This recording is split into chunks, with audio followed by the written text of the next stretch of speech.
In the year 1807, the United States banned the trading of slaves internationally. March 25, 1807, the abolition of the slave trade came about. 50 years later, Timothy Mayer, a fairly wealthy slave owner, generated a plan that was used to smuggle a ship full of slaves into the United States. Timothy had thought hard about this, as he knew he could not complete the task without a ship. In comes Captain William Foster. On July 7, 1860, Captain Foster brought the Clotilda to the Mobile Bay area in Alabama with 103 slaves on it. Once all cargo was off the ship, the Clotilda was set to flame by Foster and his crew as a way to clear all ties to evidence of the illegal act.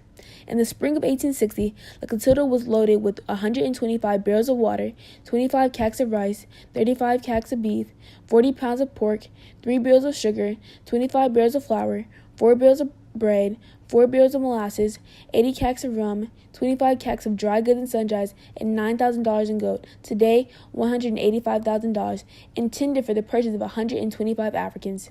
These provisions were hidden by sacks of lumber that would later be used to build the planks and platforms for the captives' beds. The ship was set sail on March 3, 1860, under the pretense of bringing a cargo of lumber to the Danish Virgin Islands. Everyone was compacted in confined space for a total of 13 days without being able to see anything due to the darkness they were forced into.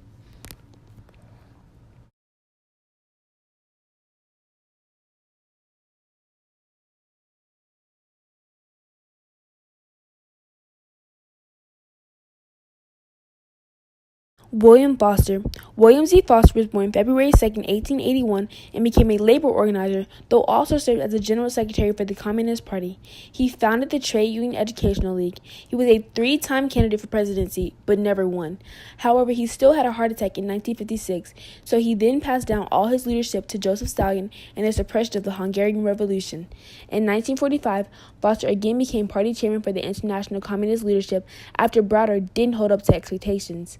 Later in 1956, Joseph Stalin and their suppression of the Hungarian Revolution caused chaos within the party, so much so Foster was removed from his position.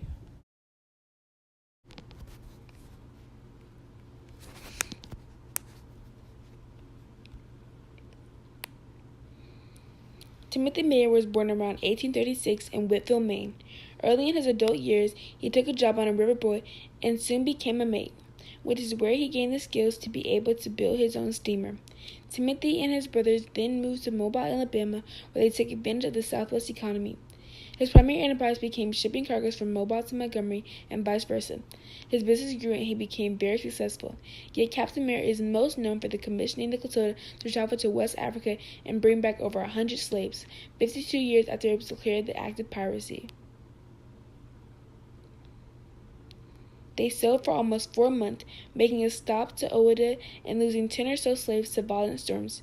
On July 8, 1960, the Africans were transported to a second ship in Caesar, and then to the slave owners.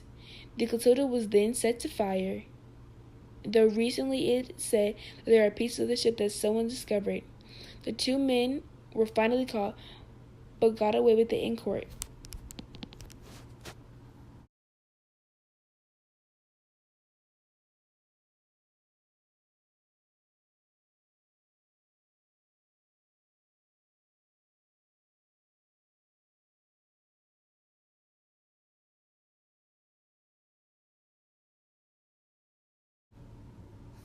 Cujo Kazula Lewis.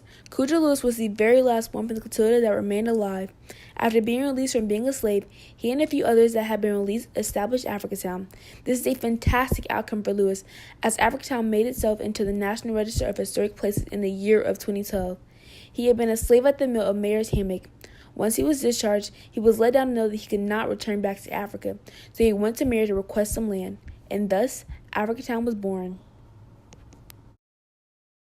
While the Clotilda was something from our past we wish never happened, many great things did come from it.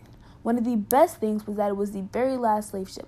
Alongside that came many other great things, such as Africatown. Africatown was created 3 miles away from Mobile, Alabama by 32 West Africans who had been brought in through the slave ship. This was the place where Africans could go and actually feel at peace. They could speak their native language, have their own designated chief of choice, and be at peace. It was also a safe haven from all racism. The founders created Africatown as they were famous due to the lack of resources they were given. They had to rely on hunting and fishing and built lodging areas in what's now Africatown to accommodate for their people. To this day, Africatown still exists and is now a tourist attraction in the Mobile area. Another immense outcome is derived from one of the slave descendants who goes by the name of Questlove. Amir Caleb Thompson was a natural-born musical influencer born on January 20th, 1971. After attending Philadelphia High School for the Creative and Performing Arts, Thompson and his friends created a band called the Square Roots, now known as The Roots. Over the years, Questlove has achieved many great things, such as becoming more of a mainstream artist, having his album The Tipping Point sold 400,000 copies, being featured in Jay-Z's Fade to Black, writing work with the British singer Duffy, and has also written 5 books. Accompanying these outstanding achievements is the fact that him and the Roots have been the live musicians for the Late Night Show with Jimmy Fallon for the past 9 going on 10 years.